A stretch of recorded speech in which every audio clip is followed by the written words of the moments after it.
Hey, what's up? It's Jim, and today's movie is Star Wars Episode 1, The Phantom Menace. I was born in August 1983, and Return of the Jedi unfortunately came out in May of 1983. And I got really into Star Wars as a kid. I never had, with the exception of the special editions, I never got to have a theatrical experience with Star Wars. I never got to experience Star Wars as kind of a current movie. It was always something that had happened in the past that I didn't really get to experience when it happened.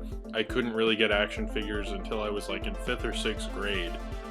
Like, you just couldn't really get very much merchandise. I loved it, but I couldn't really, it seemed kind of mythical because I just couldn't, like, you go to some kid's house and his older brother would have like a huge bin of Star Wars toys, and I could play with the toys then, but I just had no access to them. Anytime there'd be like a yard sale, I would look through just to find Star Wars figures because I just couldn't find any of it. And I always kind of wished for the day there would be a prequel, and then it finally happened. Tickets were gonna go on sale, and it was like a big moment for me because it just felt like I was 15 at the time.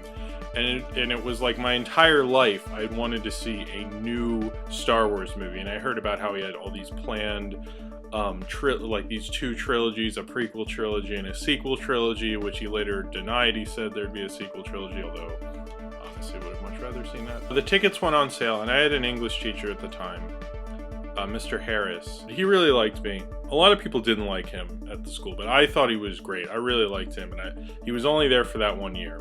And he was going to camp in line for Star Wars. He was trying to get 1201s, and he basically, I forgot how he offered it to me to get the 1201 tickets, but I thought he was the coolest guy in the world, and he got me these 1201 Phantom Menace tickets. And so I got to see it at 1201. There really weren't, I mean, now I feel like it's like they compare the midnight showings to other movies, but at the time we didn't really have that. You know, the only midnight movies I had seen was like Rocky Horror, you know, you'd have that, but there really weren't these kind of big event midnight releases. And it was a big deal. Like, everyone was talking about it, everyone wanted to see it, because everyone's memory of Star Wars was in a very good faith at the time. I waited in line to get tickets. He waited in line, he was way ahead of me, because I think he like skipped school that day or something, or took off, I don't know. And he waited in line for a really long time, and he got 1201s, but I got tickets for later that day, so I could see it twice in one day, and then that Saturday night at 8, and I think I got a couple of, I don't remember how many shows I got. I waited in line to get the tickets, then I waited in line like right after school on that Tuesday, because it came out, it says Wednesday 1201 on my tickets. I got there right after school, I waited, and I had a great experience. Like, the guys who sat in the line with me were so friendly, and you know, they were a lot older than me at the time, but they're really nice to me, or at least I think they were nice to me. And I remember I met this one guy who was in the Navy, and he was telling me how horrible the Navy was, and I actually saw him later at the Saturday 8 o'clock show with my friends. And the theater I saw it at was the Senator Theater in Baltimore, which I could walk to from my house. They had special tickets made. I had this framed at the time. I mean, well, I had a frame, and I just flipped over, I think it's like a school picture that was in it, and I flipped it over, and I wanted to frame, I framed these at times, and I've kept them framed for whatever reason. And you can see that's the theater had special tickets made, and that's the Senator Theater. And they actually had so many of these special tickets made, like later in the year, the Yellow Submarine got re-released, and it would have this on it. It would, because on this ticket it says Episode 1, The Phantom Menace, Star Wars. But then when they would have later movies, it would say all that, and then it would be like the Yellow Submarine or like American Beauty. Like, they just made way too many of those tickets. It's a single screen, Art Deco, amazing theater, but the screen is just gorgeous. The projectionist at the time who'd been there, he died recently, but he was an amazing projectionist.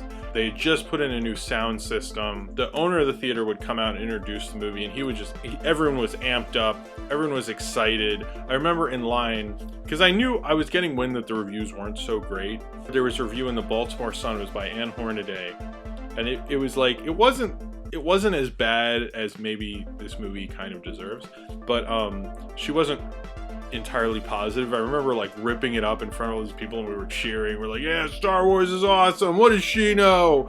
She was right though. My dad met me in line later. He came with me. I really wanted to go with my dad because my dad showed me Star Wars, and I don't know, it was like no one else I should really go with. thing, because he loves Star Wars too. He didn't wait in line. He came like much later, but my parents were really nice about me waiting in line. My mom brought me a cheesesteak sub, which was really nice. She didn't have to do that, but they were really understanding parents, even though I was sitting with all these like nerdy weirdos. I got an alright seat. I remember like there were some kids I kind of knew who I wasn't really that good of friends with at that point. I used to be, and they were like total dicks about how they got better seats than me, even though they were like way further down in line.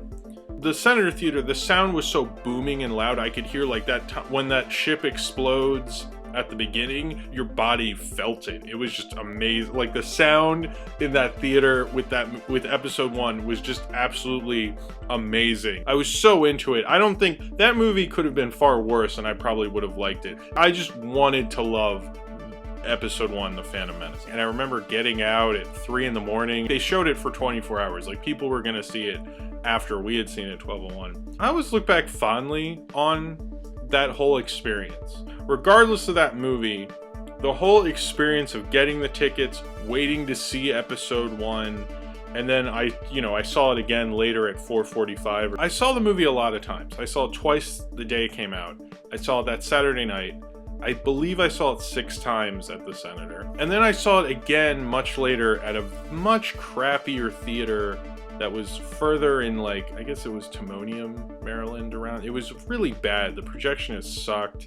It was just bad sound. Like, they were not a very good theater, and they closed pretty quickly, I think like the next year or something. And then between when I saw it all those times at the Senator and the crappy theater, I took a film class. My mom was like, I either take you to film camp, where you go away to this summer camp and you learn filmmaking, or you could go to this college class, which is in walking distance of our house, and do that. And somehow it worked out, and the teacher was okay with it, so I did it. And I learned all this stuff about filmmaking. It was my first film course.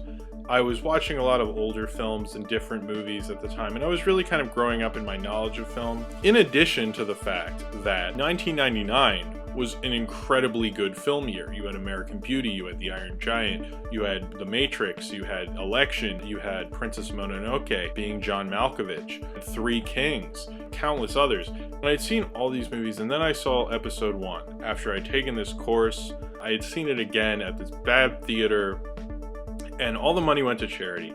It was just the special re-release they did later that year. I remember sitting there, and it was an empty theater in the middle of the day on a Saturday, and I remember going, this movie isn't good. And I remember it hit me like a ton of bricks.